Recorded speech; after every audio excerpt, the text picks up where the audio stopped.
दोस्तों, कुलविंदर महे प्रोग्राम कड़वा सच के तहत आपको आज फिर मुखातिब है। आप सबको अपना प्यार भरा सलाम अर्ज करता हूँ। सलाम कबूल फरमाएं। उम्मीद है कि आप सब अपनी अपनी जगह पर बिल्कुल ठीक ठाक होंगे और अपनी ज़िंदगी का आनंद ले रहे होंगे। दोस्तों, आज आपसे मुखातिब हुआ हूँ कुछ ऐसी बातें लेकर जो मैं आपको बताना ज़रूरी समझता हूँ, और उसके बाद फिर थोड़ी सी बात करेंगे हम इस प्रोग्राम की जो आगे करते आए हैं। सबसे पहली बात दोस्तों ये कि मुझे 2-4-5 दिन पहले हमारे पंजाब के PCA के प्रेसिडेंट जनाब गुप्ता जी ने कॉल किया था और मुझे मिलने के लिए बुलाया था। मैं उनके पास गया। दोस्तों, जो मैं सोच के गया था उनके पास उससे काफ़ी आगे की बातें मुझे वहाँ पर नज़र आईं। Positive, not an negative, positive बातें, सकारात्मक बातें वहाँ पर काफ़ी नज़र आईं। और गुप्ता जी के बारे में इतना ही कहूँगा कि वो अगर बड़े आदमी हैं और बहुत बड़ा उनका कारोबार है और पद्मश्री से उनको भारत की सरकार ने नवाजा है, तो वो काबिल हैं। बिकॉज ऑफ जो मैंने फील किया वहाँ पर उनके साथ 2.5 घंटे की मीटिंग में, तो मुझे लगा कि वाकई यार ये बड़े आदमी हैं। इनकी सोच जो है बहुत आगे की सोच है। वो सब छोटी बातें जो यहाँ पर चलती हैं या रूटीन में हम सुनते देखते हैं, उनसे काफ़ी उठकर बात करते हैं और उनका नज़रिया जो है बहुत बढ़िया है।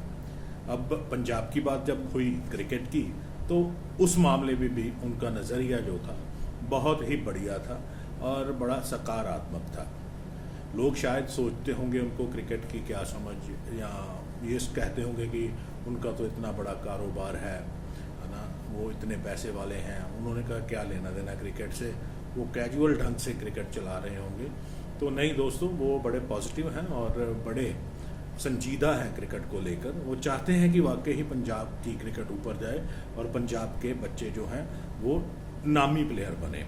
उसके लिए वो सब कुछ करने को तैयार हैं। मसलन जितनी भी स्पॉन्सरशिप चाहिए, जितना भी पैसा चाहिए, वो हर तरह से मैनेज करने को तैयार है। लेकिन शर्त ये है कि वो कहते हैं कि पंजाब की क्रिकेट ऊपर जानी चाहिए। तो ये तो उनसे मेरी जो बातें हुई वो थी, और उन्होंने इस नाचीज़ को, आपके भाई को, ये भी कहा कि आपके मन में जो भी सुझाव हों क्रिकेट की बेहतरी के लिए, वो भी मुझे आप ज़रूर बताना। आज उनको मैं पहला अपना सुझाव दूंगा क्रिकेट की बेहतरी के लिए इस वीडियो के जरिए, बाकी बातें बाद में। प्रधान जी, मैं आपसे मुखातिब हूँ। आपको नमस्कार करता हुआ मैं सबसे पहली बात ये आपसे कहना चाहता हूँ कि हर एक डिस्ट्रिक्ट में एक PCA कोच है, जिसको PCA पंजाब क्रिकेट एसोसिएशन पे करती है, सैलरी देती है। तो है क्या कि वहाँ पर वो PCA कोच एक नेट लगाकर PCA के नेट को सिर्फ देखता है, उसकी देखरेख करता है, वहाँ के बच्चों को सिखाता है। जबकि PCA का जो कोच है उसकी ये ड्यूटी होनी चाहिए कि वो शहर के सभी बच्चों का ध्यान रखे, सभी बच्चों को वॉच करे, सभी बच्चों को सिखाए। यही नहीं कि जो डिस्ट्रिक्ट के नेट में आते हैं उनको ही सिखाना है।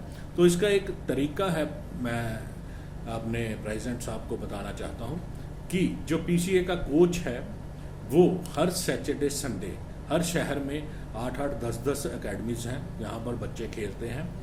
अपने PCA के नेट के बच्चे जो हैं उनकी एक टीम बनाए, और जो अलग अलग एकेडमीज हैं क्रिकेट की, उन एकेडमीज की टीम्स को इनवाइट करें। सैटरडे संडे, हर सैटरडे संडे 2 मैच हो सकते हैं, 8 मैच महीने के होते हैं। तो हर एक एकेडमी के बच्चों के साथ वो मैच खेले, ताकि बाहर के बच्चों को भी परफॉर्म करने का मौका मिले और वो भी नज़र में आए। इसके साथ एक और बात जो बहुत ज़रूरी है, जो लोकल सेलेक्टर हैं, जो लोकल टीमें चुनते हैं, उनका वहाँ पर रहना बहुत ज़रूरी है। जब PCA एकेडमी का मैच शहर की लोकल एकेडमीज के साथ होगा, तो उनको पूरा मैच वहाँ पे ड्यूटी करनी होगी और वहाँ पे बैठ के सारे बच्चे वॉच करने होंगे, जो बाहर की एकेडमी के हैं, जो PCA की एकेडमी के हैं। और बहुत सारा स्टफ उनको मिलेगा, बहुत जानदार प्लेयर, बहुत बड़ा खेलने वाले प्लेयर मिलेंगे उनको, ये मेरा दावा है। लेकिन उनको अपनी ड्यूटी ईमानदारी से करनी होगी। इसके बाद गुप्ता जी आप एक इंस्ट्रक्शंस ये जरूर देना डिस्ट्रिक्ट को कि जब भी पीसीए एकेडमी का match Saturday Sunday private academies के साथ होगा, उस मैच के दौरान सब सेलेक्टर बैठे होंगे और जो दोनों टीमों के बच्चे हैं उनको रिफ्रेशमेंट, अच्छी रिफ्रेशमेंट जो है वो डिस्ट्रिक्ट प्रोवाइड करेगी।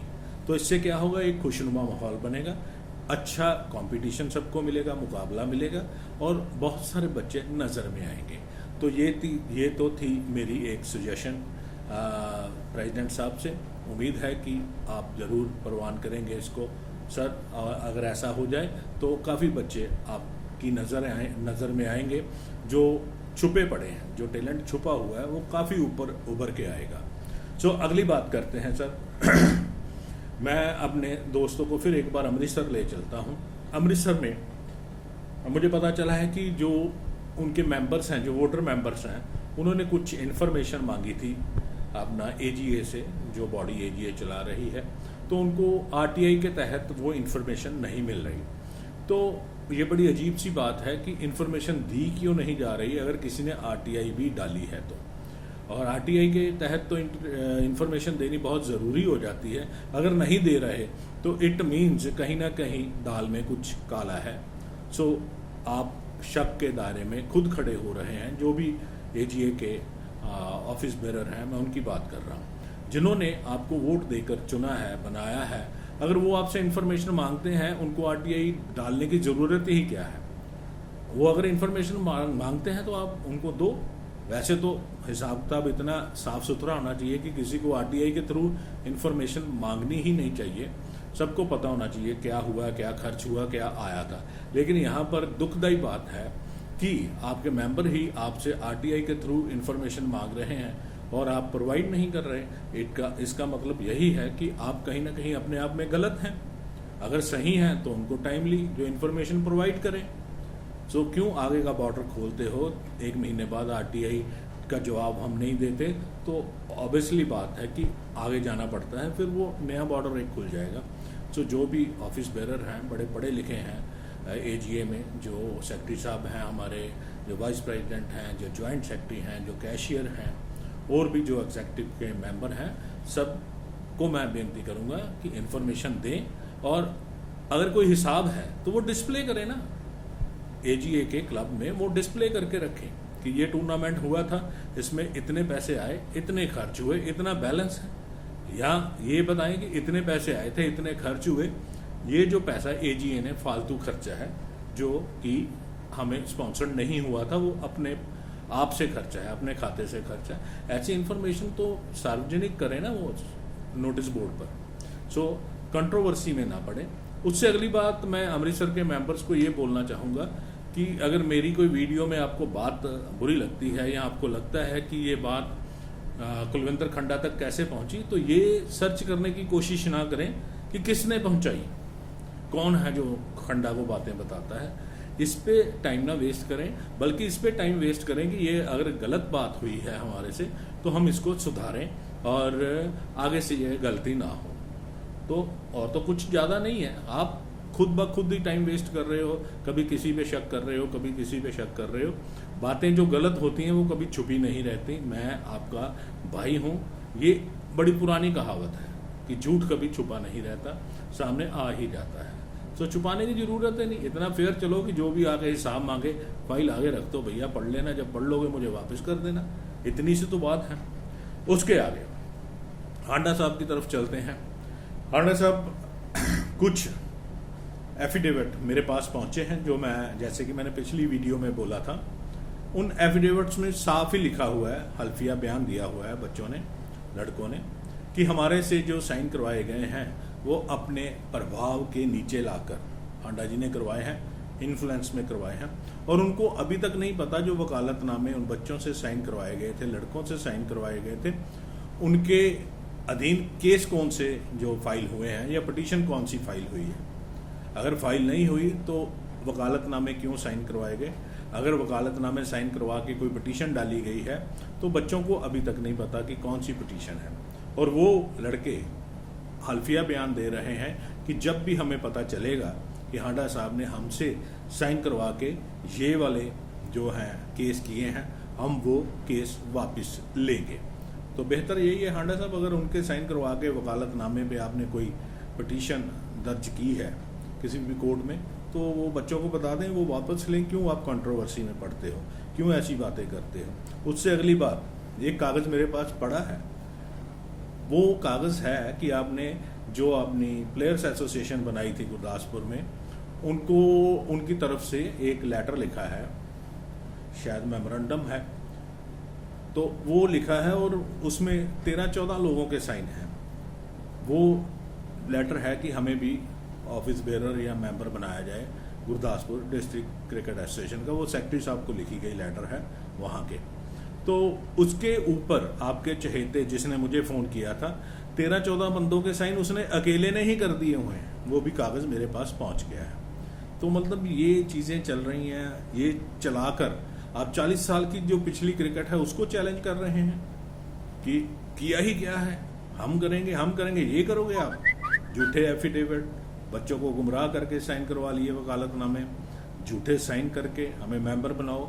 शायद उसमें कोई भी राजी नहीं है, कोई भी सहमत नहीं है उस लेटर के साथ। जिनसे मैंने बात की सब बोल रहे हैं कि मेरे साइन ही नहीं है। ये साइन हांडा साहब के चहेते ने किए हैं, अभिनंदन शायद उसका नाम था, जिसने मुझे भी फ़ोन किया था। सो ये बातें करके हांडा साहब, ना तो आप क्रिकेट चला सकोगे, ना आप बड़े आदमी बनोगे। और मैं आपको ये बताना चाहूँगा कि ज़िंदगी की शाम आप काट रहे हो, रिटायरिंग लाइफ। तो बच्चों को अगर कुछ सिखाना है, अच्छी बातें सिखाएं। अगर क्रिकेट चाहते हो अच्छी चले तो चलाएं ना, चुप करके बैठ जाएं, अपने आप अच्छी चलती रहेगी। आप बैठ जाओ बस एक साइड पे, ठीक है जी, क्योंकि आपने बहुत कुछ ऐसा कर लिया जिससे कि खलल पड़ चुका है पंजाब में। तो मैं तो यही बेनती करूंगा कि आप क्रिकेट चलाने की मत सोचें, एक साइड पर बैठ जाएं। बड़ी मेहरबानी होगी सब क्रिकेटरों पर आपकी, और बड़े लोग दुखी हैं। ये ना हो कि सब के सब मीडिया के सामने आके आपका नाम लेके फिर बात करें, तो शायद ज़्यादा तौहीन महसूस करोगे आप। तो इसलिए आपसे बेनती है कि एक क्रिकेट से आप थोड़ा साइड हो जाएं, पंजाब की क्रिकेट से, जिसको आप उठाने आए थे। ये जाली एफिडेविट साइन करवा लिए, जाली वकालतनामे साइन करवा लिए, ये जाली लेटर्स एक बंदा 14-14 बंदों के साइन कर रहा है, बच्चों से पैसे ले लिए। जो बच्चे पैसे दे रहे हैं, जिन्होंने पैसे दिए हैं, उनके भी एफिडेविट मेरे पास आ रहे हैं, चिंता मत करना, ठीक है। सो बेनती करूंगा कि थोड़ा सा पंजाब की क्रिकेट से दूर रहें, ताकि हमारे प्रेसिडेंट जो हैं जैसी क्रिकेट चाहते हैं वैसी क्रिकेट चल सके और पंजाब का नाम ऊंचा हो सके, रोशन हो सके। धन्यवाद।